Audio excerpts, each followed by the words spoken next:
hooked together.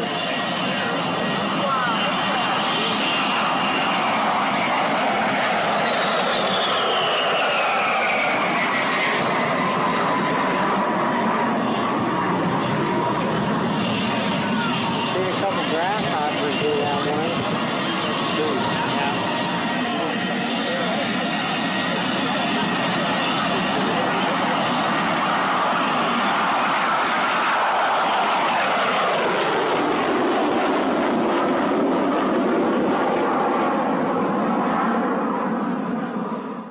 Well, after years of planning and restoration, a Vietnam-era jet has finally arrived at its new home, the intersection of Highway 243 and Highway 19 in Canton. CBS 19's Courtney Friedman shows us how much the jet means to the community, especially its veterans. There's a whole lot of people, and you're looking at them all around us, that not only support this Veterans Memorial, but also the United States of America. And it's a real pleasure. It's my privilege to be here today. Field McConnell flew the fighter jet for 13 years. This airplane was at the North Dakota Air National Guard in Fargo, North Dakota from 1977 to 1990, so it was in our unit. The plane was built in 1964, delivered to the Air Force in 1966, and flew actively from 66 to 91. This particular airplane always got me home, and I'm glad to be able to participate in this aircraft finally finding its final home. Hello, Field. Hello, Mike. Nice to be back. Yes, you've come to Nottingham. I have, and I've recently been in Telford and some other places, like Germany. Germany, yes. Because it was a German aircraft. I had an accident recently. I don't think it was an accident, but you're correct. It was a German aircraft, and it was German wings, 95-25, and the entire media quickly blamed it on Andreas Günther Lubitz, and he was not capable of doing what it is they said he did. I mean, the media reaction to this was a disgrace, wasn't it? Because the official statement came out and they just jumped on it, and they jumped on him in the most callous way, I thought. Well, I thought it was very disrespectful, but more important, that's subjective. More importantly, it's inaccurate, and that's objective, because I know that the precision and the speeds and the altitudes and the headings of that aircraft were things that could not have been done by a 27-year-old man with 600 hours. Right. It's pretty shocking that somebody with 600 hours was left on his own in a cockpit. I don't want to start an international war, but in the United States of America, a guy with 600 hours would not be flying a mainland airliner. Yeah. Period. Yeah. So lots of stuff happened on the day, but what happened very quickly was that the cockpit voice recorder was discovered, but the flight data recorder was never discovered. So what was going on there, do you think? Well, there's a lot of questions about what was going on there, because at one point we heard that a recorder was found, but it was damaged beyond control. Then a couple of days later they said, oh no, it's not damaged beyond control. The data is good. I'm going to go back to the 5th of May of 2007 and say that when Kenya Airways Flight 507 crashed departing from Cameroon to Kenya, they got the cockpit voice recorder and the flight data recorder, and they sent them both to Montreal. If you think about Malaysia 17, they got the data recorders and they sent them to Holland. Yeah. It seems to me, and I'm just somebody that spent 40 years flying, but it seems to me whichever country the aircraft crashed in, or whoever owns the aircraft. In the case of Malaysia 17, I believe the recorders should have gone to Malaysia. Yeah. Or the Ukraine. That's where the airplane crashed. Yeah. But going to a third party, I don't understand it at all, especially if the third party is, I started to say ICAO, which is located in Montreal. Like any other device, and I see a camera right over there, and I see a recorder down here, both of these things can be manipulated with after the fact. Yes. We can change the tape completely. We can adjust the video or edit things out. And that's what happens when they take the recorders and they send them to a third party. They're opening the door to the, they would be spoilating evidence. They'd be removing evidence they don't want on the recorders, and they may be replacing it with evidence that would make it it would make it appear that Lubitz really was guilty of what he's accused of doing. I'm 100% sure he was incapable of flying that profile. Yes. Now, the cockpit voice recorder was discovered, and very quickly there were various leaks which kind of forced the hand of the officials to make a statement about what was on that, and they were magically able to identify exactly what buttons he was pressing and allegedly and so on. And I find that quite an interesting concept, that from a cockpit voice recorder recording in a cockpit that was empty except for one person, that they were able to work out what buttons he was pressing. Can I explain that as a devil's advocate? Yes. If the Boeing uninterruptible autopilot hadn't been triggered, then all the buttons that were being pushed would be pushed by whoever it was that was controlling the Boeing uninterruptible autopilot. And so, of course, they would know what buttons were pushed and in what order, because it would be a third party outside the aircraft doing the pushing. And for people that are not aware of the Boeing uninterruptible autopilot, they certainly should be, because there was a YouTube put out on the 8th of March of 2014. It was put out for the benefit of Malaysia. It was put out the same day that Malaysia 370 went down. Supposedly it didn't go down, but the media story is that it did. And the name of that YouTube, if anybody wants to watch it, and I did not make the YouTube, but the title of the YouTube is Boeing Uninterruptible Autopilot. I've had hundreds of conversations where people say, if there's a Boeing uninterruptible autopilot out there that's deployed, why haven't we heard about it? That's a fair question for every airline and every major media source, because the Boeing uninterruptible autopilot was acknowledged by Boeing itself on the 3rd of March of 2007 in London. And in addition to saying that, yes, indeed, we have an uninterruptible autopilot and it is deployed, they went one step further and they said within 3 years it will be deployed on every airliner in the world. 2007 plus 3 years is 2010. Yeah. So they, Boeing, the airlines, the FAA, which I think that if I had the luxury of being able to point the finger at any entity, I'd point it at the FAA in the United States of America. The administrator's name is Michael Huerta. I've communicated with him one-on-one directly since March of 2010. Everything I know, he knows. And yet these autopilots are still killing people. The other entity that I would say is even more complicit than the FAA is the Airline Pilots Association of the United States of America. It's a union. Yeah. And the reason I say they're more complicit is they've known about this since December 10th of 2006. They've also committed a fraud upon the court, my allegation, in a case called Civil Case 1:08-1600, which they caused Judge Rosemary M. Collier to dismiss. And in my estimation, that was a fraud upon the court, and the guilty parties would be the Airline Pilots Association, who claim that safety is their priority. And while safety has been their priority, we've now lost 13 airliners bearing the signature of the Boeing Uninterruptible Autopilot FADEC, which FADEC, Full Authority Digital Engine Controller, and ATI. ATI is Air Tranquilizer Injector, and that's where if this room were the cabin of an airliner and people started getting nervous in this room, a colorless, odorless, tasteless gas could be introduced into this room through the cabin pressure system, and it would make us all relaxed. Or if they gave us a bigger dose, it would make us all asleep. And if they cranked up the dose even further, it may make all of us dead. Of course, some people have been talking about the uninterruptible autopilot since before 2006, because wasn't it ex-German Minister von Bülow that was talking in 2002 about this? I'm not sure about the 2002, but I know the minister, von Bülow, he was talking about it, and the reason he was talking about it is because he knew that Lufthansa, the German national airline, had a number of Boeing 747-400 aircraft delivered with the Boeing uninterruptible autopilot installed.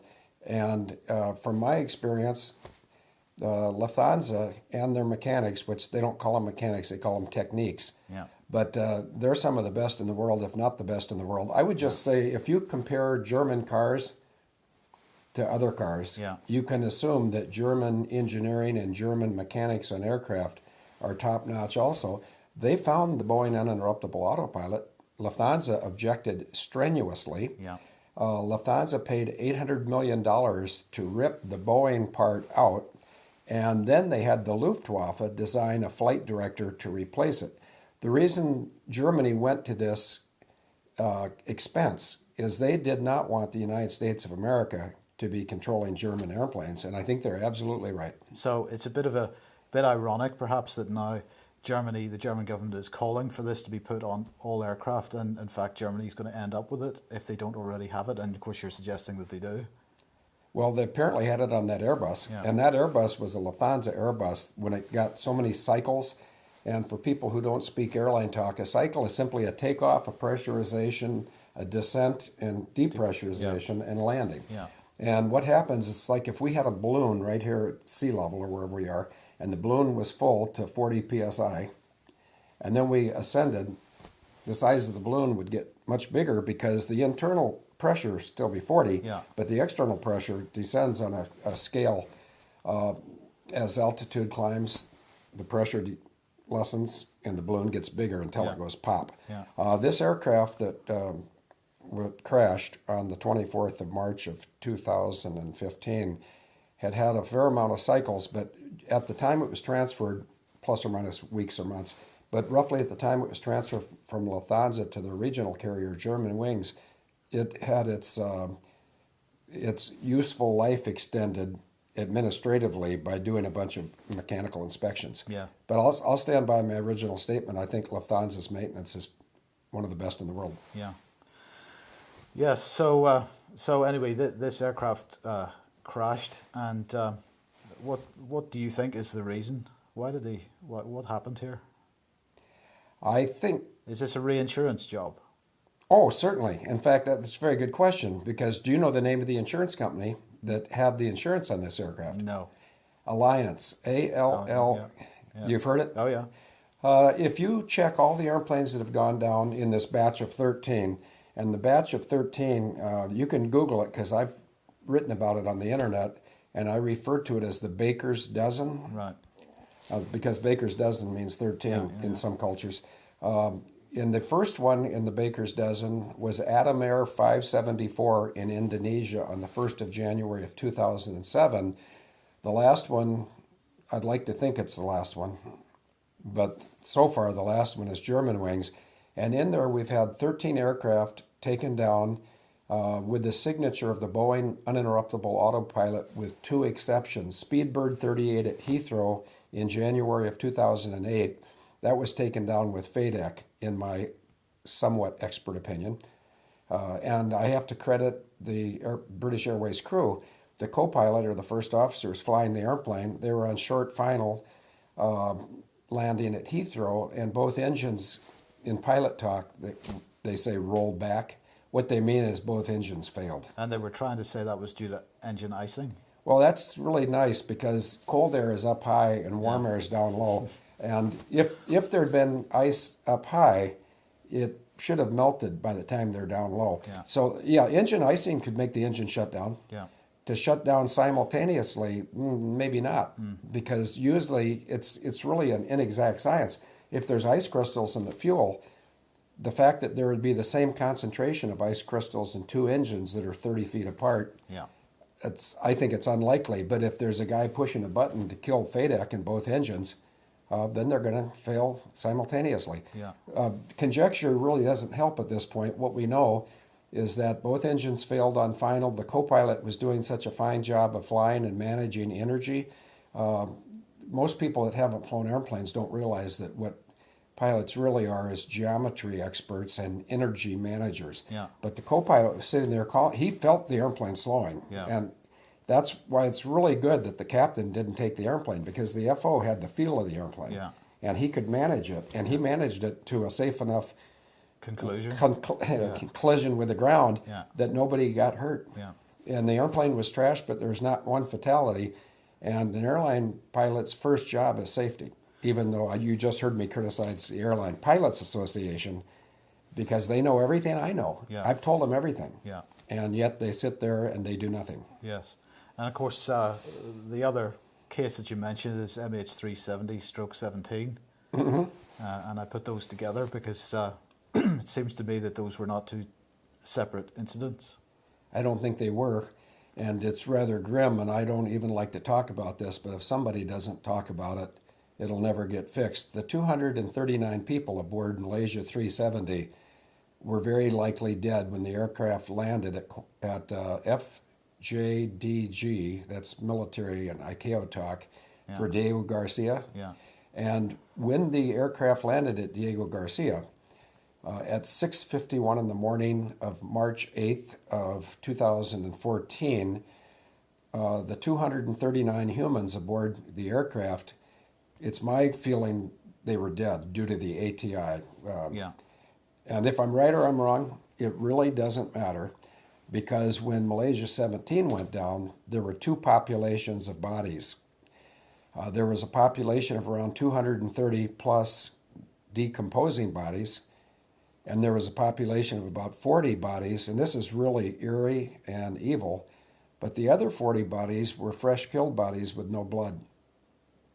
And the condition of the bodies, the media has us believe that this airplane was struck by something at around 31 to 33,000 feet. Yeah. If the bodies had started coming out at 31 to 33,000 feet, they would have been, at least the first couple of layers, would have been flash frozen. Yes. So when you hit the ground, it's like ice. Yes. But that's not the condition of the bodies. The bodies were intact to a large degree. And the first responders, including a Russian woman named Anna, A-N-N-A, she had a camera and she was taking photographs and video of decomposing bodies. Mike, I'm not a scientist, but if the bodies fall from 30,000 feet to the ground, they're going to look just like this. They're not going to decompose. Indeed. And those bodies, of course, taken off to the Netherlands. And in fact, interestingly enough, the BBC 2 nights ago on the radio, it was Radio 4, were talking about this, and the family's absolutely destroyed by the fact that they still haven't received their loved ones back, and they're still looking for remains at the scene. And what they were saying was that what they're trying to tell the families is that there's nothing left of their loved ones, that they're finding little pieces of bone or little pieces of this or that, but they're not finding intact bodies. So you got to wonder what's going on there. They're obviously worried about what they might be handing back. They should be worried, because Malaysia 17, once again, bears the signature of a BUAP. I'm not satisfied that there were human pilots in that aircraft. And of course, who am I? Well, I'm nobody. Just like you're nobody and the others in this room, we're really nobodies in the view of the people that are killing people indiscriminately and airliners time after time. Of the 13 airliners that I've written about, there are 1,600 plus innocent deaths. And at the very least, the crime should be wrongful death in every one of these cases. You can't prove murder, although murder is the charge, because it's premeditated murder, with the exception of Malaysia 17, because those people were all dead when it took off from Amsterdam. If it took off from Amsterdam. Did it take off from Amsterdam?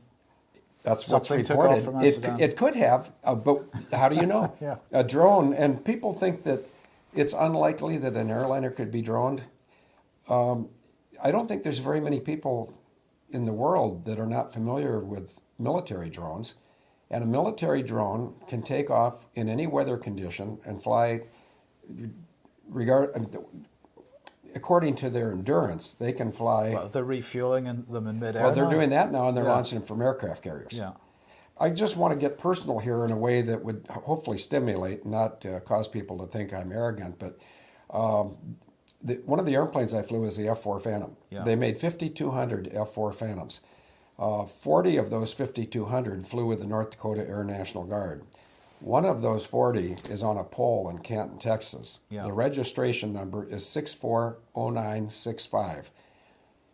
I flew that airplane a lot, but one aircraft out of 5,200, that one aircraft was a drone. When it was a drone, it was owned by BAE, British Aerospace, Yes. and their subcorporation Tracor. I don't well, there's a lot of things I don't understand about the relationship between the UK and the US. Right. But what's the UK doing operating US aircraft in US airspace from Mojave, California, doing drone-to-drone refuelings? So the tanker aircraft has no humans. 640965 had no humans. But once again, people at Tracor, BAE, the United States Air Force, Mojave, they don't think there's people out there that can put 2 and 2 together and come up with 4. But there are. Let's change the subject field. Okay. You're in Britain this week, in Nottingham today, 1st of May. Yep. What has brought you here? I'm trying to figure out what's going on with your constitution and your.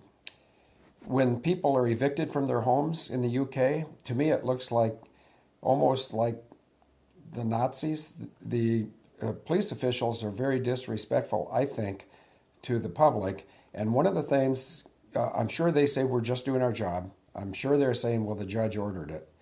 But what those types of people, not only in Britain today, but in Germany in the 30s and in the United States to a lesser degree today, what those law enforcement people need to consider is that, they could be next.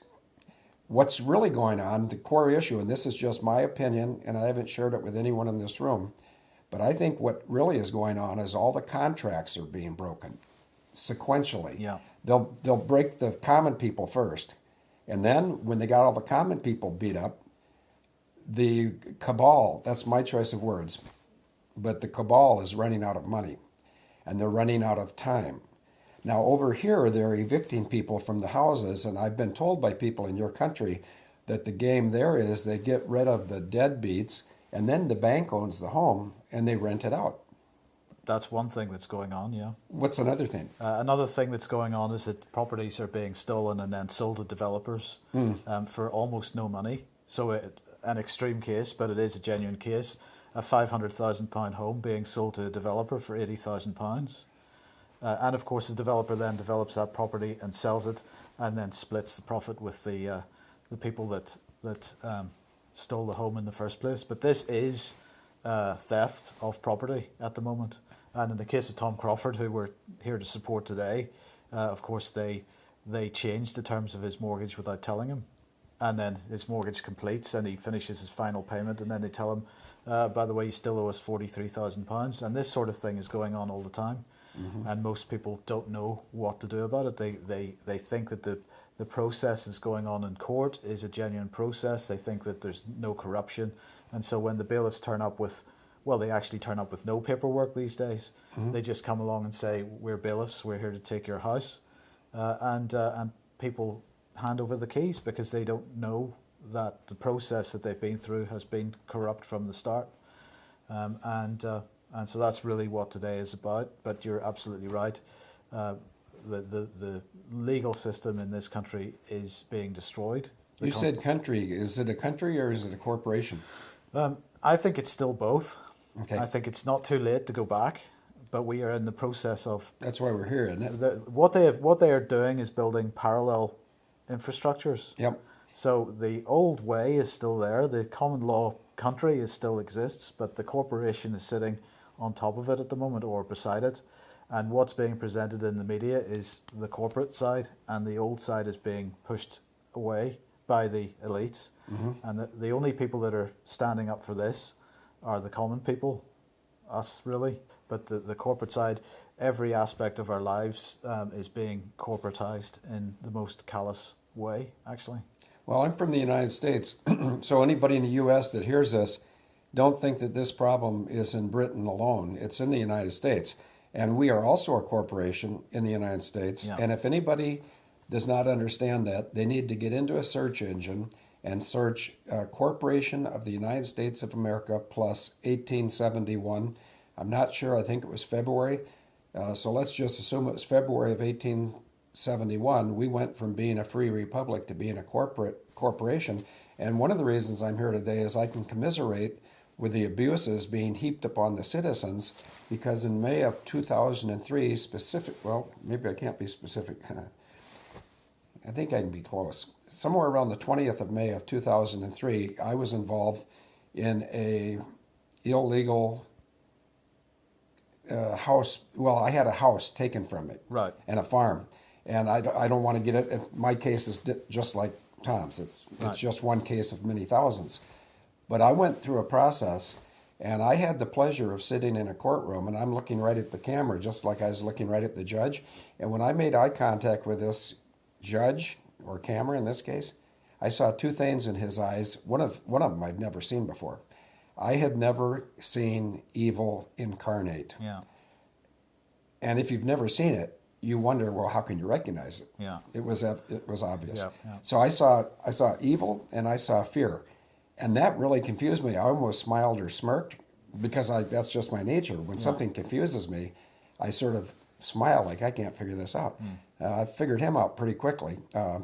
He knew that he was engaged in something illegal, and he must have thought that at some point I was going to figure it out and come after him. And of course, I've never come after Judge Dennis D. O'Connell, but I'm not out of life yet. I'm fairly young for only 65. And at some point, the tables are turned. And what's going on in the United States right now is the people, let me be really specific. Have you heard the name Barry Soetoro? I have heard that name. I think he's an imposter or something, isn't he?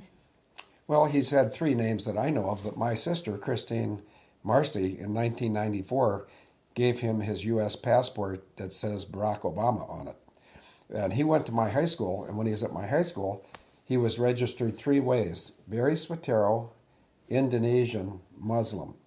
When I was at the same high school, Punahou School in Honolulu, Hawaii, I was registered as Field McConnell, United States, Christian. And I want to be real specific. The Christian part did not apply. But because my parents went to a Protestant church, they put Christian. Well, I graduated in 67, and I'm still the same person. Yeah. He graduated in 79, and he's gone from Barry Soetoro, Indonesian Muslim, to Barack Obama, President of the U.S. And Barack Obama and my own sister, Christine Marcy, know they're running out of time. And we have this ongoing, well, it's not ongoing yet. There's a planned exercise, which is basically martial law imposition and the extraction of domestic terrorists. And that's set to go the 15th of July until the 15th of September. In news 2 days ago, the governor of Texas told the federal government, don't come to Texas with that program because we will take our assets and use against yours. And also, sometimes if you want to shut down something terribly evil, all you have to do is expose individual people. Yeah. And last week I exposed a guy named Thomas Mead. He's in charge of planning of Jade Helm, and he and a guy named Oquento and a third name. I published their names, I published their address, I published their phone numbers, and suddenly, yesterday, Jade Helm has been canceled or terminated in a variety of locations. One of the locations might be within stone's throw of 7500 Mayer, Maehr Drive in Waco, Texas. And if you think you might have heard of Waco, it's where the Branch Davidian compound was, and it's where the largest concentration of Masons are in the state of Texas. Right. And so we think that little people, there's 5 little people in this room right now. It's our feeling with the group that I work with that little people can beat the big people when we're right and we outnumber them and we work together and we don't cower. And that's one of the reasons why I'm here today with you guys in Nottingham. And it's one of the reasons why less than a month ago I was over in Germany standing up for the young Mr. Lubitz, who was vilified by the world media, and they were 100% wrong. 100% wrong. Totally agree. Okay, Phil, thank you very much. How do people contact you or find you on the internet if they want to find you after this weekend? Well, the easiest way to find me is via email at either fieldmcc@yahoo.com or my last name, McConnell, McConnell, field, FIELD, @gmail.com. We have a website, abledanger.net, and Able is ABEL, Yeah. Danger is DANGER.net. Also, anybody in the world that wants to talk about these issues can dial +001 715 307 8222. Fantastic. Thank you very much. You're welcome.